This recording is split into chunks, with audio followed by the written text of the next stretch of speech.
Hello there, I'm the LazyLarper and welcome to another episode of LARP.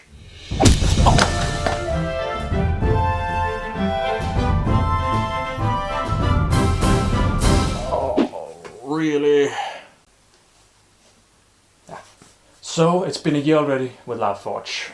So I went back and looked at some of the old footage, of course.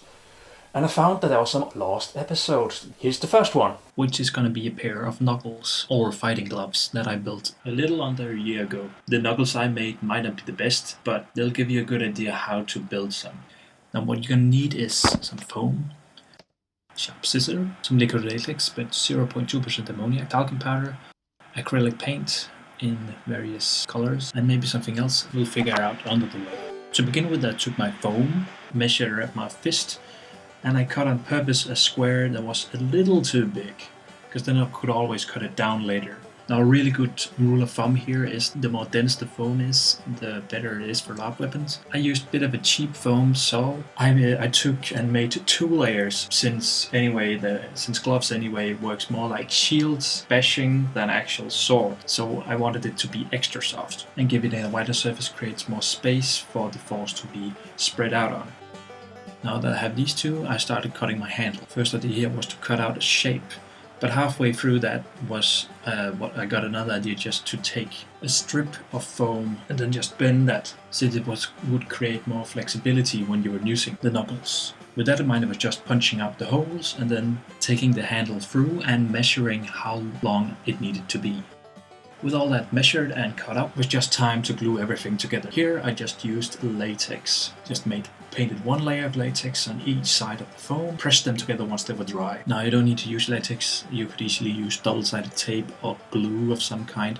I just had latex lying around, and I found for these small projects it works just as well. When everything sticks together, you can cut it fine like I did here and then test out how it feels. Now I found out that I needed some kind of guard for the back of my hand, so I didn't accidentally hit somebody when I was using them, especially since they weren't for me. So I cut out a small piece of foam and then glued that to the back of it. After that, it felt like I had the finished base form, so I started adding details with bolts or nails and started cutting it so it looked used.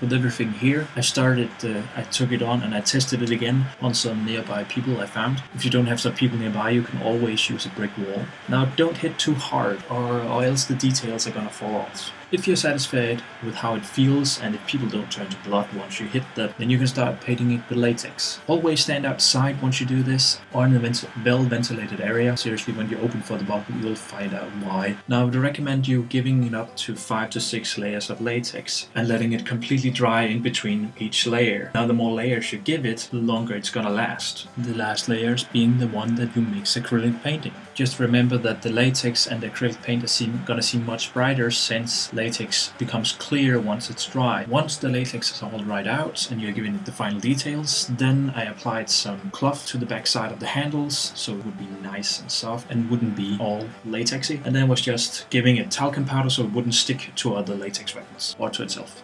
And here's the finished result with blood and everything. But you already seen this, so here is some other old footage of 2 nights.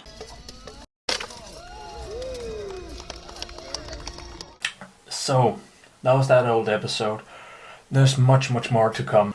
I'm here to tell you that the LARP group, which is me, the LARP girl, Ivan from LazyLarper, Callie from Eras Chronicles, are again having a Google Hangout over at LARPing.org's YouTube channel. And it's the 16th of March. And if you think that day seems familiar, that's because it's today. Or actually, it's later today. If you're living in the States or America timeline over there somewhere, it's 11:00 EDT, Eastern Daylight Time, I think it stands for. American Eastern Daylight Time, 11 o'clock. And if you're like me, living in Europe, over here somewhere, it should be 17 in the evening, Central European Time, for you guys who are in doubt. There's no excuse to be there. There's no excuse not to be there.